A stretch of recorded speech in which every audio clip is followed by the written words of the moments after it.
ಆ ಒಂದು ಕಾರ್ಯಕ್ರಮದ ಗೌರವಾನ್ವಿತ ಶ್ರೀಮತಿ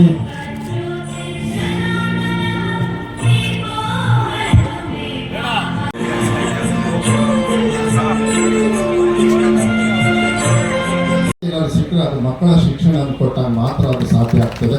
ಇವತ್ತಿನ ವ್ಯವಸ್ಥೆಯಲ್ಲಿ, ಇವತ್ತಿನ ರಾಜಕಾರಣ ವ್ಯವಸ್ಥೆಯಲ್ಲಿ ಇದು ಅನಿವಾರ್ಯವಾಗಿ ಬೇಕಾಗ್ತದೆ. ಅಂತ ಕೆಲಸದಲ್ಲಿ ನಾನು ಸಚಿವ ಆಗಿರ್ಬೋದು, ಆದ್ರೆ ಆ ದಾರಿಯನ್ನು ತಗೊಂಡು ಹೋಗ್ತಕ್ಕಂಥ ಪವಿತ್ರವಾಗಿರ್ತಕ್ಕಂಥ ಕೆಲಸ ಅದು ನಿಮ್ಮಿಂದ ಸಾಧ್ಯ ಆಗುತ್ತೆ. ನಿಮ್ಮ ಪರವಾಗಿ ಸರ್ಕಾರ ಇದೆ, ಯಾವುದೇ ಕಾರಣಕ್ಕೂ ಬದಲಾವಣೆ ಮಾಡೋದಿಲ್ಲ. ಆದಷ್ಟು ಬೇಗ ತೀರ್ಮಾನವನ್ನು ತಗೊಳ್ತಕ್ಕಂಥ ಕೆಲಸವನ್ನ ನಾವು ಸೋಮವಾರದಿಂದಲೇ ನಾನು ಆ ಕೆಲಸವನ್ನ ಮಾಡ್ತಕ್ಕಂಥ ಕೆಲಸವನ್ನ ನಾನು ಚಳವಳ್ಳವರು ಮತ್ತು ಬೇರೆ ಬೇರೆ ಸೀನಿಯರ್ ಮಿನಿಸ್ಟರ್ಸ್ ಎಲ್ಲ ಕೂತ್ಕೊಂಡು ನಾವು ಮಾಡ್ತಕ್ಕಂಥದ್ದು. ಯಾಕೆಂದ್ರೆ ಲಾ ಡಿಪಾರ್ಟ್ಮೆಂಟ್ ಇರೋದ್ರಿಂದ ಲಾ ಮಿನಿಸ್ಟರ್ ಎಚ್ ಕೆ ಪಾಟೀಲ್ರಿಗೂ ಮಾತಾಡ್ತೀನಿ. ಈಗ ಅವರೊಬ್ಬರಿಗೆ ಮಾತಾಡ್ಬಿಟ್ಟು ಈ ಉಳಿಕೆಯವ್ರನ್ನ ಕಾನ್ಫಿಡೆನ್ಸಿಗೆ ತಗೊಂಡು ಹೋಗ್ತಕ್ಕಂಥ ಇದನ್ನು ಮಾಡಬೇಕಾಗುತ್ತೆ. ಯಾಕಂದ್ರೆ ಯಾರಾದ್ರೂ ಒಬ್ರು ಈಗ ನಾ ಹೇಳಿದಲ್ಲ, ಒಂದ್ ಕಡೆಗೆ ಬಂದಾಗ ಇನ್ನೊಂದು ಕಡೆ ಹುಷಾರಾಗಿ ನೋಡ್ಬೇಕಾಗ್ತದೆ. ಅದಕ್ಕೆ ಇದೆಲ್ಲ ವಿಚಾರಗಳನ್ನ ಗಮನವನ್ನು ಇಟ್ಕೊಂಡು ನಿಮಗೆ ಸಹಕಾರ ಆಗ್ತಕ್ಕಂಥ ತೀರ್ಮಾನವನ್ನು ನಮ್ಮ ಸರ್ಕಾರದಿಂದ ಮಾನ್ಯ ಮುಖ್ಯಮಂತ್ರಿಗಳು ಏನ್ ಮಾತು ಕೊಟ್ಟಿದ್ದಾರೆ ಆ ರೀತಿ ಆ ಉಳಿಸ್ಕೊಂಡು ಹೋಗ್ತಕ್ಕಂಥ ಜವಾಬ್ದಾರಿಯನ್ನು ಒಬ್ಬ ಶಿಕ್ಷಣ ಸಚಿವನಾಗಿ ನಾವು ಮಾಡ್ತೀವಿ ಅಂತಕ್ಕಂಥದ್ದನ್ನ ವೇದಿಕೆ ಮುಂಭಾಗದಲ್ಲಿರೋರಿಗೆ, ವೇದಿಕೆ ಮೇಲಿರೋರಿಗೆ, ಮತ್ತೆ ಚಲವಣ್ಣವರಿಗೆ, ರವಿಯವರಿಗೆ ನೀವು ಕೂಡ ಸ್ವಲ್ಪ ಬಲಗಲಿಟ್ಟು ಬರ್ರಿ, ಸ್ವಲ್ಪ ಸ್ಟ್ರಾಂಗ್ ಆಗಿ ಬರ್ಬೇಕು ನೀವು ಇಂಥದಕ್ಕೆಲ್ಲ. ಯಾಕಂದ್ರೆ ಟೀಚರ್ಸ್ ನಿಮಗೂ ಕೂಡ ಇಲ್ಲಿ ಸಹಕಾರ ಮಾಡಿರ್ತಾರೆ. ಇಲ್ಲಾಂದ್ರೆ ನಾವು ನೀವು ವಿಧಾನಸೌಧೊಳಗೆ ಹೋಗಕ್ಕೆ ಆಗ್ತಿರ್ಲಿಲ್ಲ.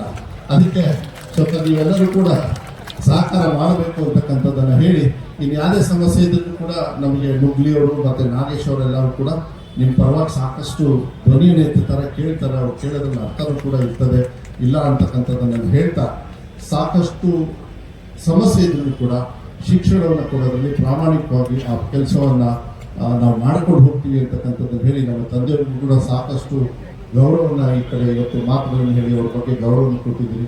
ಅವ್ರ ಹಾದಿಯಲ್ಲಿ ನಡೀತಕ್ಕಂಥ ಆಸೆ ನನಗೂ ಕೂಡ ನಿಮ್ಮೆಲ್ಲರ ಆಶೀರ್ವಾದ ಇರಲಿ, ಒಳ್ಳೆ ರೀತಿಯಲ್ಲಿ ನನ್ನ ಕೆಲಸ ಕಾರ್ಯಗಳನ್ನ ಮಾಡ್ಕೊಂಡು ಹೋಗ್ತೀನಿ ಅಂತಕ್ಕಂಥದ್ದನ್ನ ಈ ಸಂದರ್ಭದಲ್ಲಿ ಹೇಳ್ತಾ ನಿಮ್ಮೆಲ್ಲರಿಗೂ ಒಂದ್ಸಿ ನಾನು ಮಾತು ಮುಗಿಸ್ತೇನೆ. ನಮಸ್ಕಾರ. ಒಂದು ಸರ್ಕಾರದ ಮಂತ್ರಿಗಳು ಇಟ್ಕೊಂಡು ಮಾತನಾಡೋದು ಸರಿ ಇಲ್ಲ ಅನ್ನೋದನ್ನ ಹೇಳಿದ್ರೆ ಮುಂದೆ ಅದೇ ತಪ್ಪಾಗುತ್ತೆ. ಯಾರೋ ಒಬ್ರು ಅಜ್ಜಿ ಎಲ್ಲೋ ನನಗೆ ಕರೆಕ್ಟಾಗಿ ಹೇಳಕ್ ಬರಲ್ಲ, ಅದನ್ನ ತಪ್ಪು ಏನಾದ್ರು ಹೇಳ್ತೀನಿ. ಸಂತೆನಲ್ಲಿ ಮಗುನ ಎತ್ಕೊಂಡು ಹೋಗ್ತಿದ್ದಂತೆ, ಪಕ್ಕದಲ್ಲಿ ಯಾರೋ ಒಬ್ಬ ಹಣ್ಣೊಂದು ಪುಟಿ ತಗೊಂಡು ಹೋಗ್ತಿದ್ದಂತೆ. ಅದು ಒಂದ್ ದಿವಸ 2 ದಿವಸ ಒಂದೊಂದು ಎಣ್ಣೆ ಎತ್ಕೊಂಡ್ಬಂದಾಗ ಅವ್ರು ಖುಷಿಯಾಗಿ ಮುಚ್ಕೊಟ್ಟು ಹಣ್ಣು ತಿಂದಿರಂತೆ.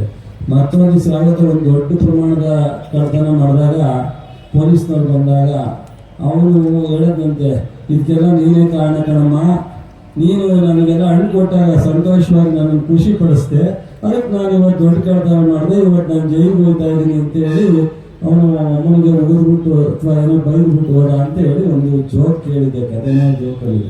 ಹಂಗೆ ತಪ್ಪು ಅಂತ ಹೇಳಬೇಕಾಗುತ್ತೆ. ಯಾವಾಗಲೂ ಎಲ್ರಿಗೂ ನಾವು ಸಾರ್ವಜನಿಕರ ಮುಂದೆ ತಲೆ ಬಾಗ್ತೀವಿ.